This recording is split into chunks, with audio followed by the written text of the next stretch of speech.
Sebelum duduk boleh senyum dulu kanan kiri, bilang Anda diberkati Tuhan. You are blessed. Jesus loves you ya. Tuhan Yesus memberkati, Tuhan Yesus mengasihi kita semua. Silakan duduk, puji Tuhan. Saya bersyukur, saya percaya hari ini kita dilawat Tuhan. Amin. Ya, hadirat Tuhan selalu membawa kepada kita yang namanya pemulihan.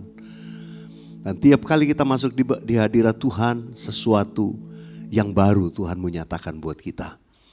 Nah, hari ini saya ingat beberapa minggu lalu kita merayakan Pentakosta pencurahan Roh Kudus. Ya, bulan Mei dibilang bulan pencurahan Roh Kudus. Dan saudara, satu hal ketika kita mendengar tentang pesan dipenuhi oleh Roh Kudus, selalu dalam benak kita membayangkan tentang kuasa, otoritas, mujizat, ya. Tuhan Yesus sebelum naik ke surga, Tuhan berkata kepada murid-muridnya, tetapi kamu akan menerima kuasa kalau Roh Kudus turun ke atas kamu. Dan kamu akan menjadi saksiku di Yerusalem, Yudea, Samaria, dan sampai ke ujung bumi.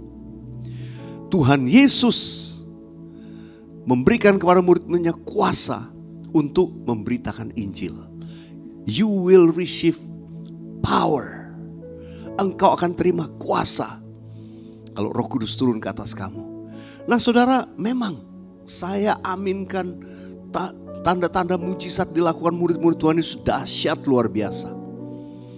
Namun saya percaya karya Roh Kudus yang paling utama yang Roh Kudus mau kerjakan melalui kita, setiap kita, itu dimulai ke dalam. Keluar itu adalah akibat. Tapi karya Roh Kudus pertama-tama itu pasti ke dalam diri kita. Dan seorang yang dipenuhi Roh Kudus akan menghasilkan yang namanya buah Roh Kudus. Waktu kita dipenuhi Roh Kudus, maka yang utama yang Tuhan mau, hidup kita ini berbuah. Menghasilkan buah Roh Kudus, lalu dari itu kita menghasilkan buah pelayanan.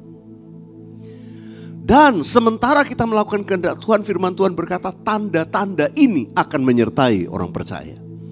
Karena itu kita lihat mujizat terjadi dan sebagainya. Namun sometimes orang Kristen tuh senang lihat something yang wow gitu ya. Ya, orang lumpuh jalan, orang buta melihat, wow dahsyat nih, wow Tuhan dahsyat. Saudara dikasih Tuhan, saya beritahu itu mah biasa. Yang luar biasa, waktu hidup kita diubahkan jadi serupa dengan Kristus, itu luar biasa. Karena itu sifatnya kekal. Itu sifatnya kekal. Kalau mujizat semua itu sementara. Itu cuma sementara. Bahkan periodically kalau boleh saya katakan. Ada seorang dipakai Tuhan dengan tanda ajaib di muka bumi ini sekarang. Dalam satu periode tiba-tiba terjadi sesuatu dalam hidupnya. Orang bilang dia gak kayak dulu lagi ya. Wih, dulu luar biasa loh. Dia lewat aja, dia pakai jasnya, orang sakit sembuh. Sekarang enggak. Bukan karena dia enggak punya kuasa. Roh Kudus tetap sama. Tapi karya Roh Kudus dalam hidup orang itu mungkin ditunda oleh Roh Kudus. Saudara dikasih Tuhan, itu bukan manusianya yang hebat. Karena itu jangan ada seorang pun yang memegahkan diri. Itu semua pekerjaan Roh Kudus. Tapi the way we let the Holy Spirit works in us. Bagaimana kita membiarkan Roh Kudus itu bekerja dalam hidup kita. Itu harusnya ke dalam terlebih dahulu. Supaya nanti sampai Tuhan Yesus datang, kita tetap dipenuhi Roh Kudus. Dan orang yang dipenuhi Roh Kudus hidupnya akan berbuah dalam kebenaran. Kita berikan kemuliaan dulu buat Tuhan Yesus. Minta nada G. Allah Roh Kudus, katakan penuhi aku, penuhi kami. Ku rindu kau selalu, ku rindu kau selalu dalam hidupku. Allah Roh Kudus, Allah Roh Kudus, ubah hatiku, ubah hatiku. Jamahlah, jamahlah, jamahlah, ku rindu hadiratmu. Sembah dia, ku sembah, kudus, kudus, kuduslah Tuhan, dan ku sanjung Kau mulia, mulia bagimu. Tuhan ku sembah, ku sembah, kudus, kudus, kuduslah Tuhan, dan ku sanjung Kau mulia, mulia bagimu Tuhan. Tuhan Yesus berkata dalam Yohanes 4 ayat yang ke-24, bagaimana seorang penyembah benar itu. Dikatakan Allah itu roh, dan barang siapa menyembah Dia harus menyembahnya dalam roh dan kebenaran. Katakan sama-sama, kebenaran. Tuhan mau kita menyembah Dia dalam kebenaran, menyembah Dia dalam roh. Hanya orang-orang yang dipenuhi Roh Kudus yang bisa menyembah Bapa. Tapi menyembah Bapa itu harus dalam roh dan kebenaran. Nggak bisa atau. Nggak bisa roh atau kebenaran, nggak bisa. Itu selalu bersamaan. Menyembah dalam roh dan kebenaran. Mereka yang dipenuhi Roh Kudus akan hidup dalam kebenaran. Dan kita bisa menjadi penyembah-penyembah sejati. Saya selalu berkata bahwa menjadi penyembah itu adalah sebuah gaya hidup, sebuah lifestyle. Bukan sekedar, seorang penyembah itu yang kalau hari Minggu kita mimpin pujian, ya kita nyanyi, bukan. Ya, itu worship leader, singers, pelayan musik, pelayan pujian, penyembahan. Tapi menjadi penyembah itu kita semua yang hidup intim dengan Tuhan, yang selalu hanya mau menyenangkan hatinya Tuhan. Itulah penyembah-penyembah yang benar. Saudara, saya dalam beberapa waktu ini, ya baik melalui sosial media, melalui YouTube, saya mengajar jemaat. Bukan cuma sekarang mengajar, mengajak. Ada sesuatu hal yang urgent yang saya rasakan Tuhan mendesak. Ayo. Kenapa waktu kedatangan Tuhan itu singkat? Dia mau membangkitkan, mencari banyak murid. Dan kualitas murid yang Tuhan taruh di hati saya adalah penyembah benar. Seorang penyembah benar adalah murid Kristus yang sejati, yang tetap dalam segala keadaan dia menyembah kepada Bapa. Saya rindu kita yang dari tempat ini kita menjadi penyembah yang benar. Amin. Penyembah yang benar yang menyembah Bapa dalam roh dan kebenaran. Garis bawahi, saya kasih bold kata kebenaran. Sebab saya rindu kita itu berjalan dalam kebenaran. Tadi saya katakan lifestyle, bukan sekedar hanya nanti hari Minggu atau hari-hari tertentu, tidak. Tapi every day in our lives. Dalam hidup kita setiap hari, mari kita hidup sebagai penyembah. Yang mau katakan amin. Nah saudara, terkait dalam hidup dengan hidup dalam kebenaran, apa yang firman Tuhan katakan? Di 1 Petrus 1 ayat 15-16 firman Tuhan berkata, saya lupa apakah ada ya? 1 Petrus 1 ayat 15-16. Oh oke, pakai ini gak apa-apa deh. Saya kira PowerPoint-nya. Oke. Saya ada kirim ke Thalia, mungkin kalau boleh di cross check. Baik. Tetapi hendaklah kamu menjadi kudus di dalam seluruh hidupmu, sama seperti Dia yang kudus yang telah memanggil kamu. Sebab ada tertulis, katakan sama-sama, kuduslah kamu sebab aku kudus. Tuhan kasih standar, kuduslah kamu sebab aku kudus. Hendaklah kamu itu menjadi sempurna dalam seluruh hidupmu, kudus dalam seluruh hidupmu, sama seperti Dia yang kudus yang memanggil kamu. Kalau Tuhan kasih perintah, itu bukan berarti kita gak bisa. Waduh, standarnya ketinggian ya Tuhan. Karena itu Dia berikan kepada kita penolong, yaitu Roh Kudus. Hanya mereka yang selalu mau dipenuhi Roh Kudus, dipimpin oleh Roh Kudus, akan mampu untuk hidup berjalan dalam kekudusan. Tujuan Tuhan tuh ini, kita dipenuhi Roh Kudus supaya kita ditolong untuk kita bisa hidup benar. Kita menerima Roh Kudus tujuannya supaya kita bisa melakukan firman Tuhan. Hidup sesuai dengan firman Tuhan. Kemudian dikatakan dalam Ibrani 12 ayat 14 bagian B. Tanpa kekudusan tidak seorang pun akan melihat Tuhan.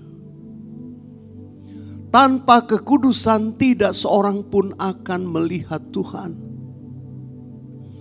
Kalau kita tidak hidup dalam kekudusan, kalau nggak lihat Tuhan itu bisa diartikan nanti waktu Tuhan Yesus datang nggak lihat, nggak ketemu. Tapi saya berdoa kita semua ketika Tuhan Yesus datang, kita akan menyongsong kedatangan Dia dan kita akan diangkat bersama-sama dalam kemuliaan. Yang mau katakan amin. Yang mau, yang excited, berikan tepuk tangan buat Tuhan Yesus. Haleluya. Apa yang firman Tuhan katakan? Supaya memampukan kita untuk bisa berjalan dalam kebenaran. Untuk hidup dalam kebenaran.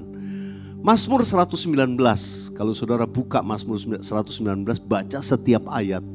Mazmur 119 itu semua ayatnya itu ada berisi kata yang similar dengan firman Tuhan.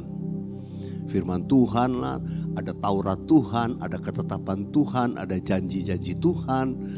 Ya, jadi semua similar. Nah, saya nggak akan ajak kita baca semua, tapi ada 2 ayat. Di ayat yang ke-9, Mazmur 119 ayat yang ke-9.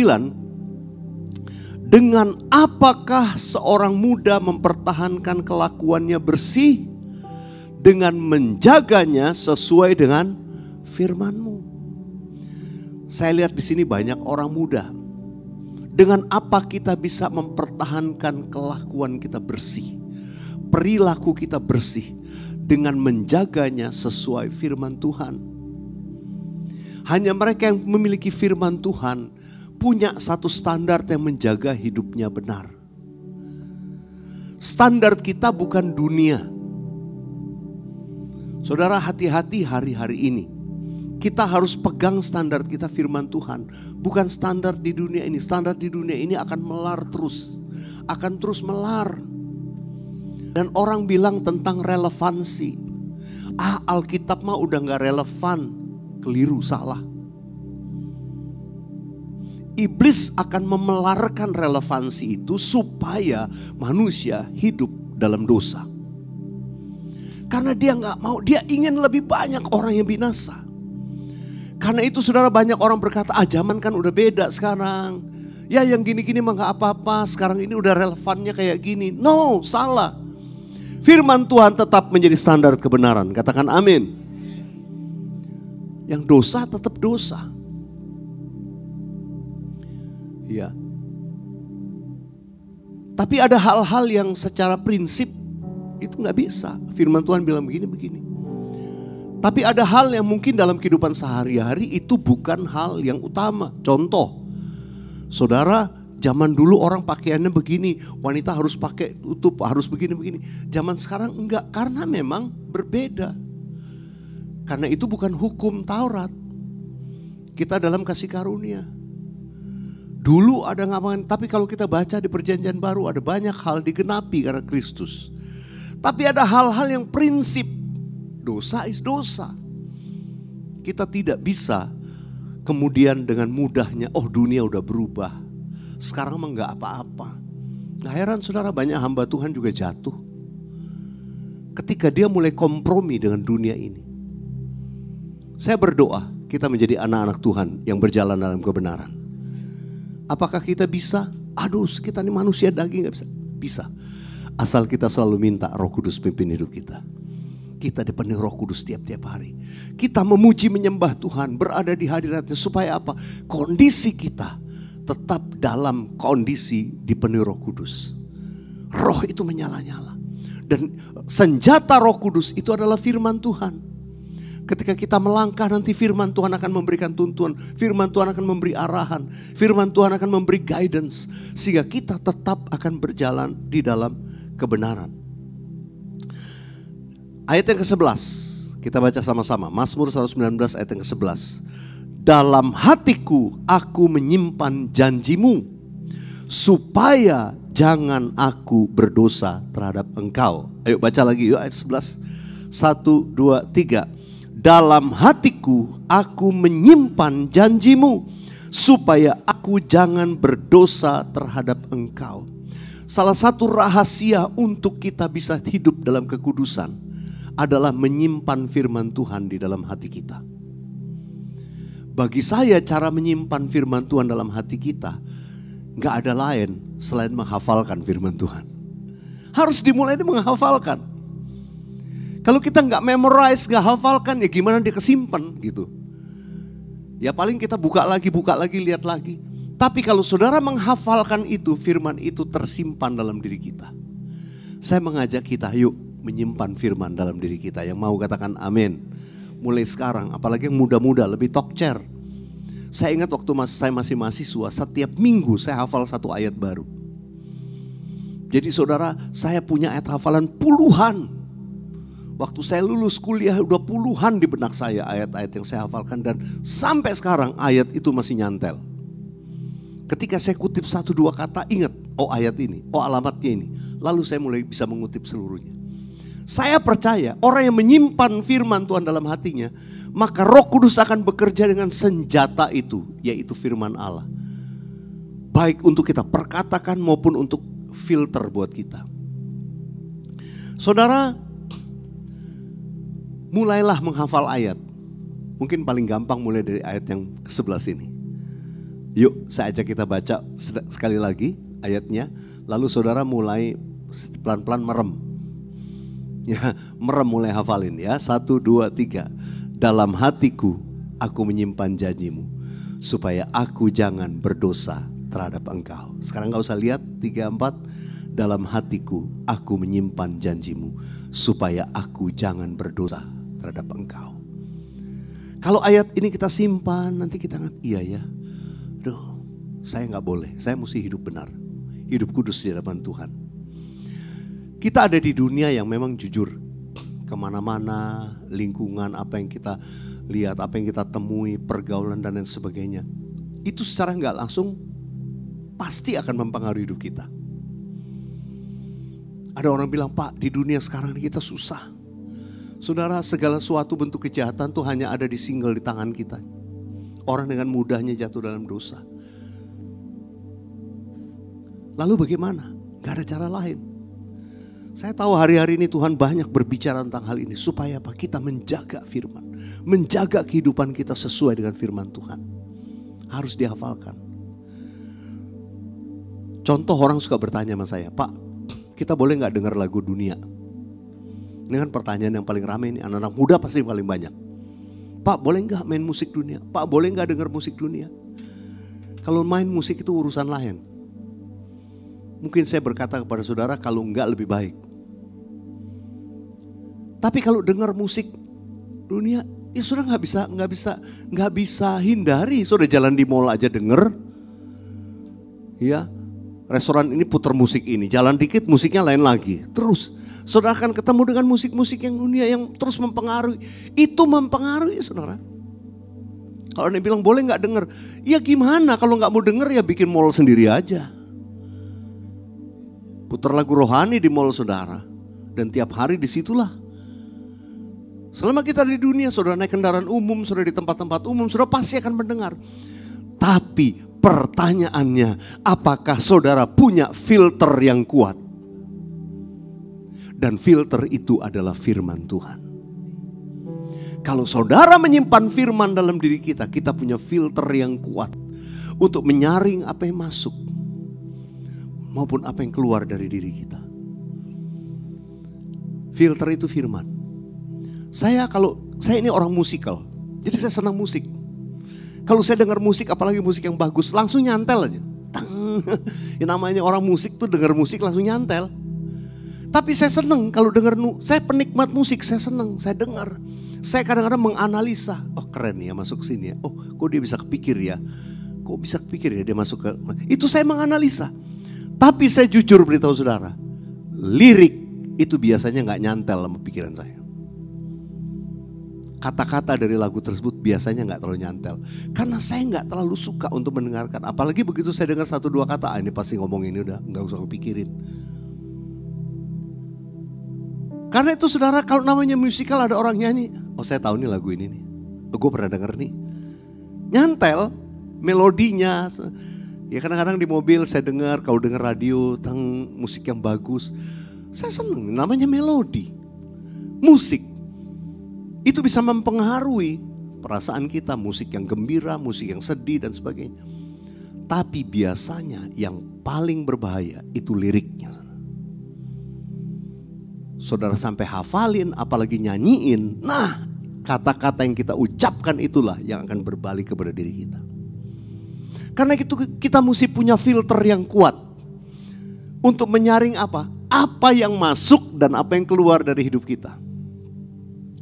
Sebagai anak Tuhan, kita mesti punya firman Tuhan sebagai filter.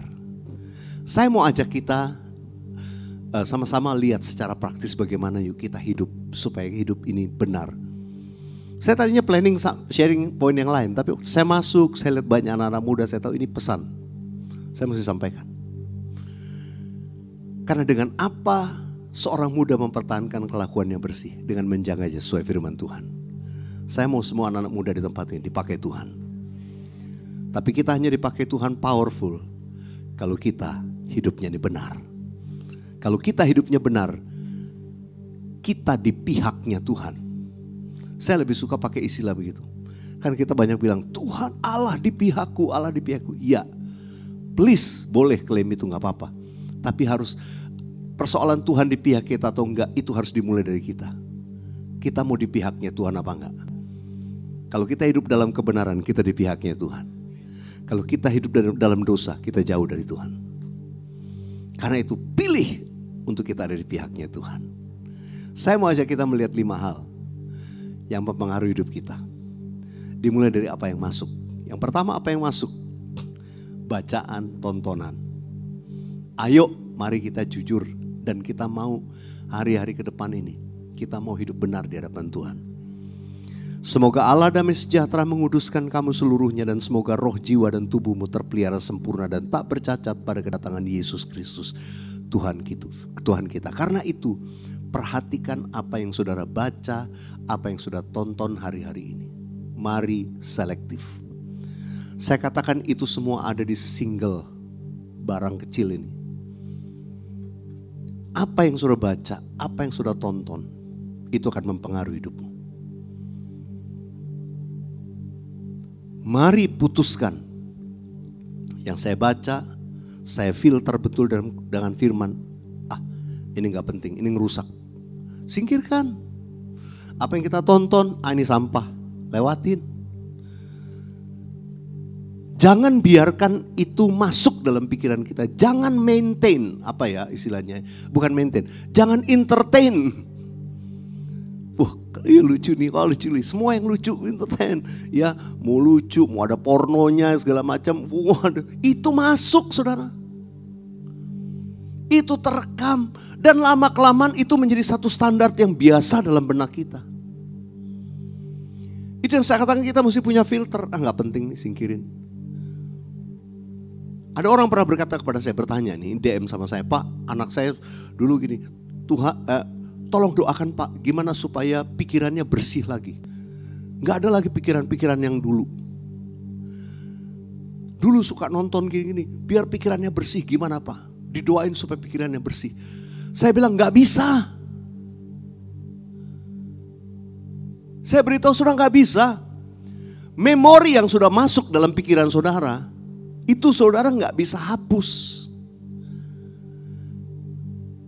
Pak, jadi gimana dong? Kalau mau dihapus, ntar kehapus semua. Nangkep maksud saya kalau kehapus semua? Gak bisa. Yang bisa adalah replace it. Ganti itu. Sehingga memori hal-hal yang lama itu akan terpendam. Tidak lagi menjadi prioritas untuk saudara. Tapi kalau dibilang kau lupa sama sekali gak bisa. Jujur saya harus beritahu saudara. Saya pun sebagai hamba Tuhan. Memori masa lalu, hal-hal yang mungkin gak baik. Itu kalau coba-coba diingat lagi, ingat pasti. Kalau mau dihapus ingatannya nanti kehapus semua. Sayang saudara, jangan. Ada yang senyum-senyum nangkap maksud saya. Kalau kehapus semua hilang ingatan namanya saudara. Itu gak bisa kecuali saudara replace it. Contoh saudara, sekarang kalau teknologi AI ya, artificial intelligence, saudara buka YouTube, buka sosial media. Apa yang saudara buka, saudara akan ditawarkan hal-hal seperti itu, betul? Kalau saudara suka satu tema tertentu, musik tentang ini, nanti habis itu yang dikirimkan ke page saudara adalah yang terkait dengan itu. Hal-hal yang similar. Kirim. So suka nonton apa musik tertentu, nanti akan munculnya musik itu. Itulah sistemnya bekerja. Pak, bagaimana menggantinya? Ganti. Cobalah mulai nonton musik yang misalnya musik rohani, worship. Saudara mulai worship. Percayalah dalam beberapa hari, beberapa minggu saudara lihat, yang tiap kali muncul di halaman saudara akan worship semua. Teaching semua. Jadi saya mau katakan gak bisa hilang, tapi saudara bisa replace itu. Ganti subjeknya. Apa yang akan mempengaruhi pikiranmu. Ganti. Sekali lagi jangan biarkan hal-hal yang kotor. Jangan entertain pikiranmu dengan itu. Segera singkirkan. Ini ngerusak gua, gak ada pentingnya. Boleh katakan amin. Oh haleluya. Sampai sini beri tepuk tangan dulu buat Tuhan Yesus. Saya senang kalau jemaatnya semangat nih. Oh iya ya. Ini makanan rada-rada keras. Tapi ini baik buat kita. Lanjut. Apa yang masuk yang mempengaruhi kita? Pergaulan kita. Pergaulan kita. 1 Korintus 15 ayat 33 berkata, janganlah kamu sesat. Pergaulan yang buruk merusakkan kebiasaan yang baik. Dengan siapa saudara bergaul, itu akan bisa membangkitkan kita, bisa membuat positif, atau bisa menghancurkan kita. Saudara, bukan kita nggak boleh bergaul, kita boleh bergaul. Tapi sebuah jarak itu saudara dan saya yang tentukan. Yang namanya bergaul itu ada jaraknya. Saya dengan David punya jarak segini. Keputusan saya untuk makin dekat atau enggak.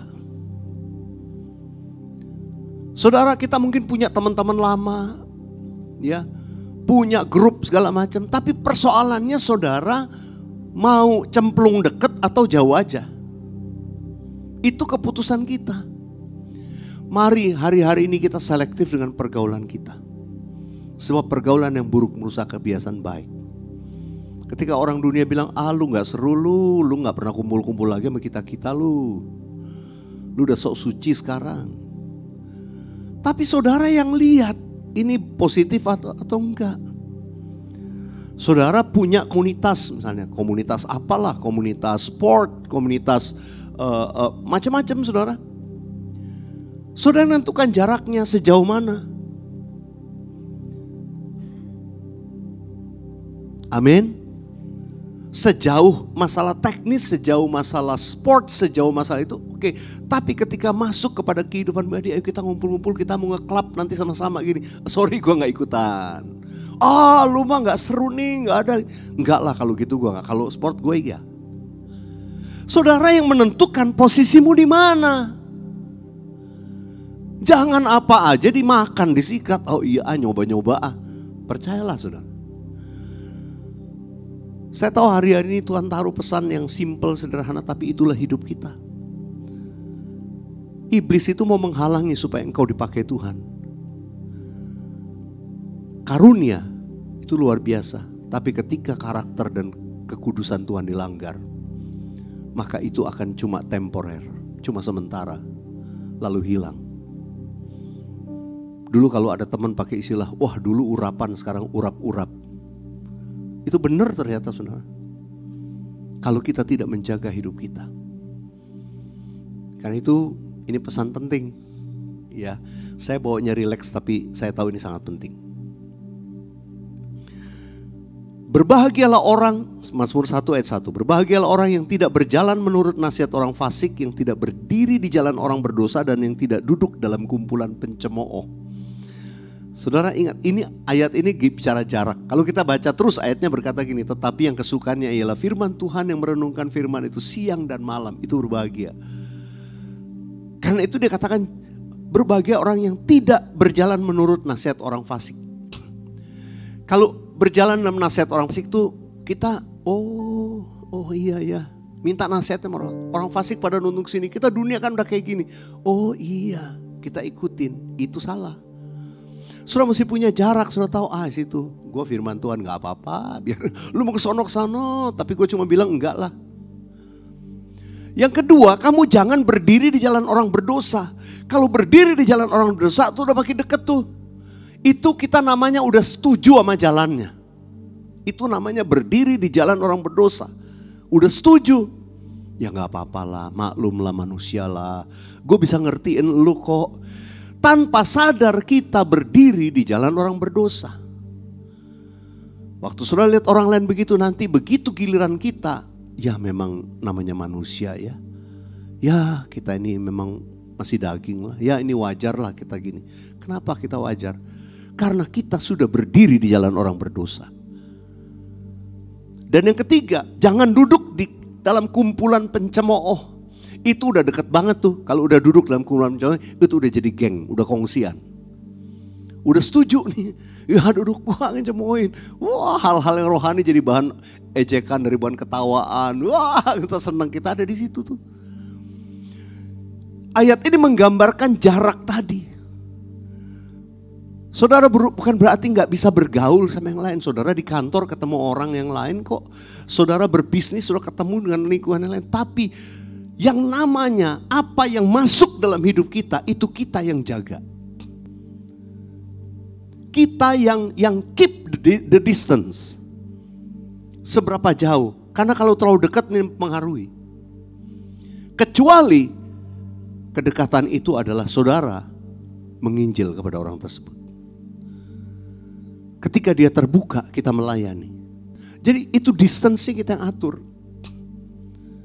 Sampai sini bersuka cita katakan yes. Wah haleluya, semua masih semangat nih. Tepuk tangan dulu buat Tuhan Yesus. Apa yang masuk mempengaruhi kita? Yang masuk mempengaruhi kita, itu juga bisa makanan, minuman. Udah pasti dong, itu kan masuk mempengaruhi kita. Tapi kita yang mesti jaga. 1 Korintus 10 ayat 31 berkata, aku menjawab, jika engkau makan atau jika engkau minum atau jika engkau melakukan sesuatu yang lain, lakukanlah semuanya itu untuk kemuliaan Tuhan. Makan minum boleh, tapi lakukan untuk kemuliaan Tuhan. Mari pikirkan hidup kita. Saya masih mau umur panjang mau dipakai Tuhan. Jadi kita perhatiin apa yang kita makan, apa yang masuk. Ya. Karena itu dalam pergaulan biasanya kan kita, wah ya sama-sama lah, ayolah ini. Saudara kita mesti berani berkata no. Orang yang dipenuhi Roh Kudus, hidup dipenuhi Roh Kudus, dia pasti akan berani berkata no. Say no. Bukan berarti kita nggak bergaul. Makan ini, wah sedih. Enggak deh, udah gue udah cukup. Enggak ini masih banyak, enggak cukup. Saya sebagai hamba Tuhan suka di-serve, waduh orang baik semua. Apalagi keluar kota, pastor jarang-jarang nih, waduh dikasih. Iya saya icip, enak dikasih lagi. Enggak usah. Ini kan jarang-jarang, ya enggak udah cukup saya. Yang lain aja yang lain. Enggak lah pastor, waduh jangan dong, ini kan mumpung ini dikasih gini. Saudara tahu saya pernah lakukan hal yang mungkin mohon maaf, mungkin agak rude sedikit. Waktu dia paksa terus saya bilang gini, sebentar bro. Pak saya bilang, Pak, Bapak kan mengasihi saya ya. Oh iya dong, saya mengasihi. Pak, kalau Bapak mengasihi saya jangan tawarin terus. Itu tandanya Bapak gak mengasihi saya. Loh Pak, ini kan enak. Enak, tapi bahaya buat badan saya Pak. Bapak masih mau saya dipakai Tuhan gak? Diam, dia gak bisa ngomong. Karena itu dari awal saya udah ngomong, Pak jangan banyak-banyak pesannya. Akhirnya win-win solution terakhir dibungkus. Tapi saya udah kasih tahu dia, ini dibungkus pun bukan buat saya ya. Saya bagi-bagi buat orang di rumah, orang ini. Oh iya gak apa-apa Pak. Supaya dia juga sadar dan tidak melakukan hal itu lagi kepada orang lain. Sometimes dalam hidup ini kita mesti memberikan kebenaran, memberi teladan kebenaran. Saudara, ayo kita jaga. Kalau saudara tahu misalnya, saudara sangat-sangat berbahaya, gula udah bahaya buat saudara. Jangan dipantengin, jangan waduh, mumpung nih. Aji mumpung, gratisan, hati-hati saudara. Karena yang masuk itu gak memuliakan Tuhan. Yang masuk dalam hidup saudara membuat saudara sakit, membuat saudara jadi beban buat orang lain, membuat saudara rugi, membuat saudara tidak bisa maksimal melakukan kehendak Tuhan. Itu namanya tidak memuliakan Tuhan. Setuju dengan saya, katakan amin. Karena itu hati-hati dengan apa yang kau makan, hati-hati dengan apa yang kau minum. Firman ini bukan buat saudara, buat saya juga. Saya begitu hati-hati sekarang, jaga. Bukan cuma jenisnya, tapi jumlahnya. Kalau saya bisa berbadan sehat, saya masih bisa melayani Tuhan lebih panjang. Dan itu saya mau lakukan. Makin keras nih Pak Weliar nih. Harus ya, kita anak Tuhan harus dengar firman gini. Efesus 5 ayat 15, karena itu perhatikanlah dengan saksama bagaimana kamu hidup. Janganlah seperti orang bebal, tetapi seperti orang arif, bijaksana. Mari kita bijaksana dengan hidup kita. Jangan sembarangan. Supaya apa? Hidup ini memuliakan Tuhan. Jangan seperti orang bebal. Orang bebal tuh udah tahu gini, disikat aja. Udah tahu kalau dia makan ini bahaya buat badannya. Udah tahu jantungnya mengalami gangguan. Waduh, pesta duren. Ya namanya pergaulan. Ayo kita join sama-sama. Sudah tahu itu bahaya, masih aja dijalanin. Ayo, mari kita hidup bijaksana. Yang mau hidup bijaksana katakan amin. Tepuk tangan dulu buat Tuhan Yesus. Kita nyanyi dulu ya biar gak tegang ya sebenarnya. Minta deh ya. Ajar kami Tuhan menghitung hari-hari, menghitung hari-hari, agar kami beroleh hati bijaksana. Biar kita hidup bijaksana. Ajar kami Bapa hidup dalam jalan-Mu, agar semua rencana-Mu digenapi. Mari angkat tangan kita, mulialah, mulialah nama-Mu Tuhan, dan ajar jalan-Mu, bimbing kami di setiap waktu. Besar setiamu Tuhan, agunglah karya-Mu. Mari angkat tanganmu, katakan, Yesus kami bersyukur padamu. Amin. Biar kita memiliki hidup bijaksana. Saya percepat aja ya. Kalau tadi apa yang masuk, sekarang apa yang keluar. Apa yang keluar hidup kita yang mempengaruhi. Apa yang keluar itu kelihatannya kita pikir mempengaruhi orang lain, tapi in return itu akan mempengaruhi hidup kita. Yang pertama adalah perkataan. Perkataan itu sesuatu yang keluar, tapi itu jadi kutuk buat kita ke dalam. Apa yang kau ucapkan itu berbalik kepada kita. Karena itu firman Tuhan berkata, tetapi aku berkata kepadamu, kata Tuhan Yesus di Matius 12. Setiap kata sia-sia yang diucapkan orang harus dipertanggungjawabkannya pada hari penghakiman. Karena menurut ucapanmu engkau akan dibenarkan dan menurut ucapanmu pula engkau akan dihukum. Jaga perkataan. Yang mau katakan amin. Jangan mengucapkan fitnah. Jangan mengucapkan kebohongan. Jangan menjadi saksi dusta, firman Tuhan bilang. Ya, jangan kita ngomong sesuatu yang dusta, apalagi tentang orang lain. Menjatuhkan orang lain. Jangan, jaga perkataan kita. Sekalipun sudah tahu itu salah, biar baik-baik dengan empat mata. Tapi jangan di depan umum saudara, wah menjatuhkan orang lain. Hati-hati, itu akan berbalik kepada kita. Perkataan hoax dan sebagainya, hati-hati. Saya bicara juga di zaman ini, mungkin kita nggak dengan perkataan, tapi apa yang kita tulis di sosmed, itu perkataan juga sama. Perkataan juga keluar, itu di-share lebih banyak orang lagi yang dengar. Kalau sudah punya followers banyak, waduh lebih ngeri, hati-hati, bertanggung jawab. Ya, apa yang kita ucapkan tuh hati-hati. Saya selalu ingatkan kepada orang-orang muda, saudara boleh, nggak salah, namanya main TikTok, semua macam-macam yang lain, tapi hati-hati, jaga. Apa yang kau ucapkan harus jadi berkat buat orang. Pak, tapi kalau kayak gitu nggak viral, Pak. Ini masalah. Kadang kita maunya viral.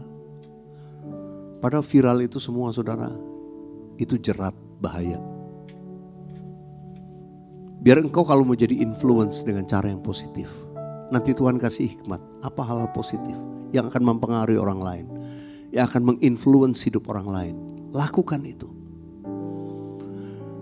Saya tuh suka notice ada orang-orang yang kadang-kadang gak bisa tahan jarinya untuk nge-share apa aja.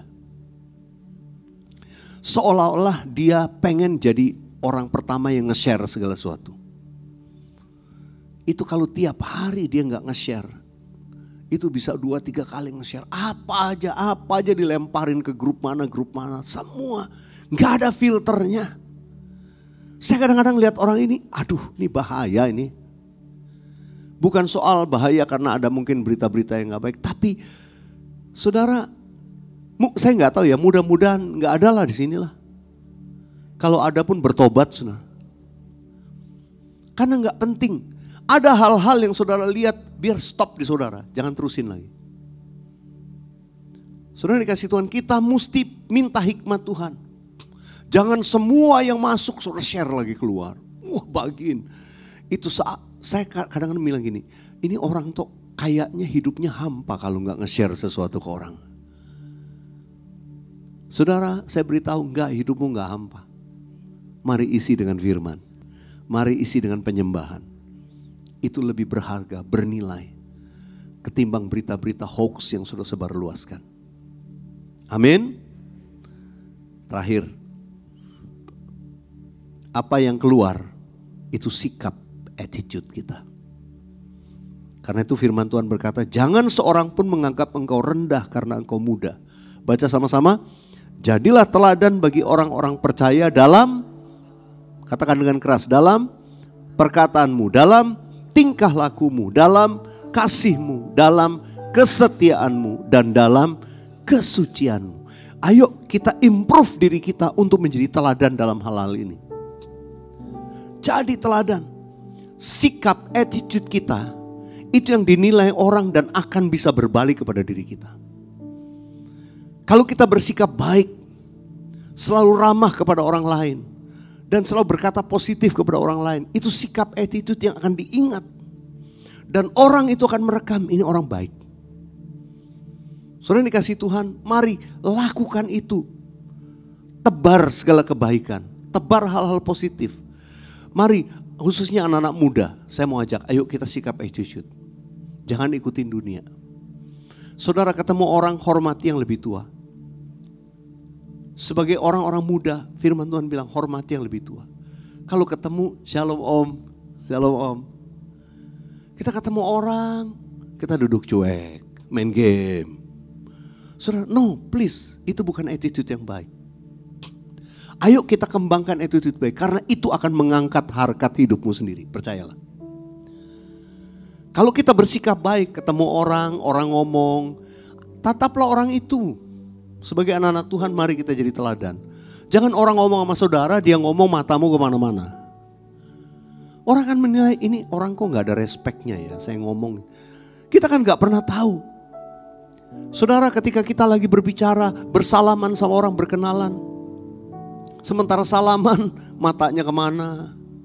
Jangan, ayo hargai setiap orang yang berjumpa dengan saudara. Yang mau katakan amin. Juga jaga attitude kita di depan umum. Waktu kita makan, waktu kita berbicara, waktu kita berjalan, kita berpakaian pun, ayo jaga. Saya mau kita menjadi anak-anak Tuhan yang berjalan dalam kebenaran. Amin. Jangan sampai salah. Saya kadang-kadang dimanapun saya berada, saya jaga hati-hati. Ya, saya ingat satu kali, ini di kejadian di Plaza Indonesia. Saya lagi mau ganti kacamata. Pas orang yang bilang, Pak, kacamata yang ada dibersihin aja sekalian. Oh iya, saya kasih kacamata saya dong, dibersihin dong. Begitu saya kasih kacamata, blur semua. Begitu blur sambil saya lagi keluar gini, ada jemaat dong lewat dong. Senyum sama saya cuekin. Dia lagi jalan ke toilet. Begitu, wah dia merasa ini Pak Gembala saya senyumin gak disenyumin. Untungnya kacamatanya udah jadi. Udah habis dibersihin. Saya pakai lagi. Untungnya dia dari toilet lewat lagi depan situ. Begitu dia lewat, dia udah pikir dia dicuekin, dia cuek. Saya panggil dong namanya. Terus dia nengok. Oh, Pak. Kirain Bapak gak lihat saya. Loh, oh tadi lewat ya? Baru saya bilang, iya saya gak pakai. Oh Bapak lagi ganti kacamata. Aduh saya kira Bapak tuh tadi cuekin saya loh. Oh saya bilang, wah untung ya. Kalau gak jemaat bisa kepahitan sama saya. Saudara, ada hal-hal yang kita perlu jaga dalam hidup ini. Saya kesaksian satu kali saya dan istri saya lagi naik mobil di daerah kota. Saya nyetir sendiri. Saya lupa di kaca spion belakang saya tuh mati. Spion sebelah kiri. Saya belum sempat mengganti bohlamnya. Saya lewat di satu jalan yang saya ragu nih mau terus apa belok. Tapi istri bilang dia gak terlalu nguasain. Saya bilang kayaknya ke kiri deh. Tapi dadakan saya pindah ke kiri. Ada bajai dong di sebelah kiri saya. Untung dia menghindar jadi gak akan. Tapi dia bukan cuma menghindar. Habis itu dia teriak, dia maki-maki saya. Ya udah saya bilang sorry udah. Saya pikir dia sudah berhenti. Tiba-tiba kami masuk di jalan kecil dan di jembatan yang cuma muat satu mobil. Dan saudara tahu apa yang dia lakukan? Dia berhenti di tengah jembatan. Saya di belakangnya gak bisa apa-apa. Lalu dia turun kacak pinggang, dia nantang saya. Dia marah-marah, dia maki-maki. Saya bingung apa yang harus saya lakukan ini. Kalau saya turun, ribut gak baik. Saya ambil dompet saya. Saya siapin duit, saya kasih aja dia duit. Istri saya bilang jangan, udah duduk saja. Kita doain aja. Saya doain. Udah beberapa detik lewat, sudah 1 menit. Mobil di belakang mulai klakson-klakson. Ding, ding, ding, ding. Saya mulai berbahasa roh. Karena dia tidak menunjukkan tanda-tanda dia mau jalan sebelum saya mungkin gak tahu apa yang dia harapkan. Tapi istri saya bilang jangan turun. Saya doakan, saya berkati dalam nama Yesus jamah. Tiba-tiba saudara apa yang terjadi? Orang-orang jembatan di samping itu langsung mari maki marah-marahin dia. Malah dia nunjuk-nunjuk ke saya mobil saya. Orang-orang juga gak peduli. Tiba-tiba dari seberang jembatan sebelah sini ada Satpol PP. Satpol PP turun pegang tongkat dan nyebrang teriak marahin dia. Lu gak jalan sekarang, gue banting, gue buang ini. buang bajai lu. Langsung datang, tiba-tiba dia lari, dia masuk ke mobil, langsung dia ngebut. Saya bilang, puji Tuhan saya lolos. Saya sebenarnya awalnya udah lihat, saya bilang ini orang udah kurus. Gua turun, gua hajar juga jatuh nih. Gini-gini bekas karate gua. Gua masih bisa lawan nih orang seumuran sama gua juga. Saudara, tapi istri saya bilang, coba lu turun tadi. Mungkin kelihatannya sih menang. Tapi jangan sampai ada mobil belakang ngerekam lu ya. Lalu begitu ngerekam tiba-tiba masuk di sosmed. Ada pendeta ribut sama tukang bajai. Saudara, kita ada di dunia yang kayak gitu saudara. Jadi jaga sikap attitude kita supaya selalu benar. Ramah kepada semua orang. Amin. Saya kesaksian satu lagi nih. Ini baru kejadian. Saya baru pulang dari Manado minggu lalu. Saudara, tiba-tiba saya lagi di mall. Bukan di mall. Saya pas pulang dari pelayanan, saya taruh barang sama istri saya. Saya bilang saya mau beli sesuatu. Saya mau beli. Ya, kita mau beli sesuatu di Century sama di apa lagi. Dan itu udah jam 9 lewat. Mallnya tutup jam 10. Jadi saya sama istri saya habis taruh itu kita buru-buru nih. Buru-buru ke mall. Pas hotelnya di sebelah mall. Jadi kami masuk ke mall, ngejalan cepet-cepet. Tiba-tiba melintasi mall di kiri ada kafe. Dan di situ ada seseorang yang tiba-tiba bersuit-suit kepada kami. Saya nggak tahu siapa gitu orangnya, tapi saya sama istri saya jalan. Lalu dia, sit. Istri saya tuh paling sebel sama orang yang sweet. Kalau ada orang yang shoot gitu, genit-genit gitu udah paling sebel deh. Sit. Tiba-tiba ganti, hey. Saya ekor mata saya lihat siapa sih ini orang gak jelas. Terus istri saya udah bilang, udah cuekin aja. Dia makin, sit. Akhirnya saya pikir sama istri saya, kalau itu orang gereja nanti gak enak deh. Udah saya samperin dah. Istri saya di situ, saya jalan nih, saya samperin ke kafe, siapa sih ini orang? Tiba-tiba dia langsung sit. Loh, ternyata hamba Tuhan. Seorang hamba Tuhan, rekan pelayanan di mana begitu saya nyamperin dia. Tiba-tiba dia begini, nah ya apa ya? Nah ya, jalan sama siapa ya? Loh, saya baru ngeh. Dia rupanya gak kenal istri saya soalnya makin cantik. Dia makin slim, istri saya baru potong rambut. Wah, jadi istri saya makin cantik. Lalu dia bilang, ayo Pak Beler jalan sama siapa nih? Saya kaget, saya bilang, itu Ibu Molin. Hah? Saya panggil istri saya.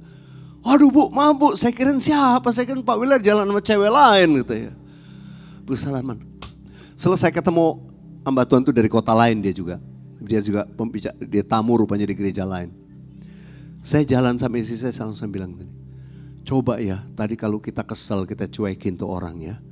Kamu bisa bayangin rumors yang akan keluar setelah ini. Pak Weliar di Mall Manado jalan dengan wanita lain.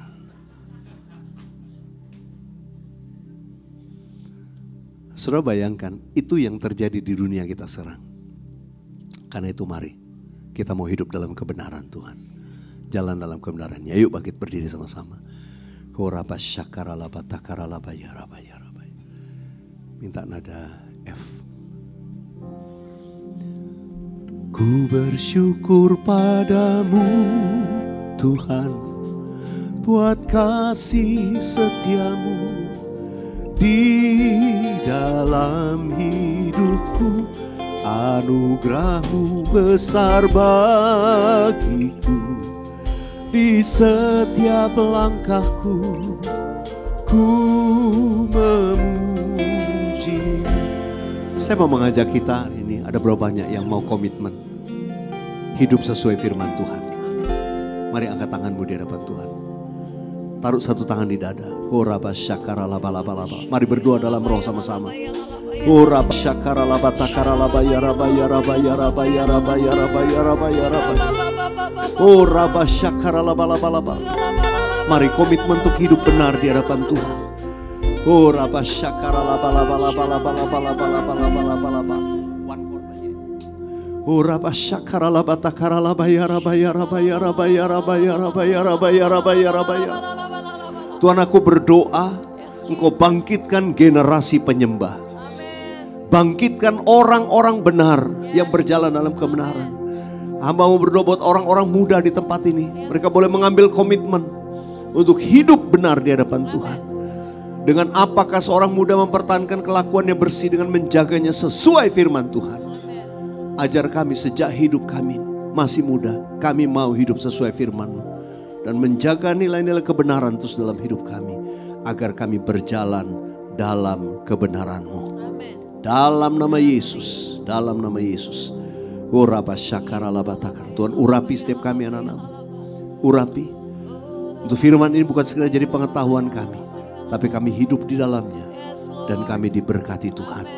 Kami melakukan kehendak-Mu di zaman ini. Dan nama-Mu kami muliakan. Terima kasih Tuhan. Terima kasih. Terima kasih. Terima kasih. Dalam nama Yesus. Haleluya. Katakan amin. Ku bersyukur padamu Tuhan, buat kasih setiamu.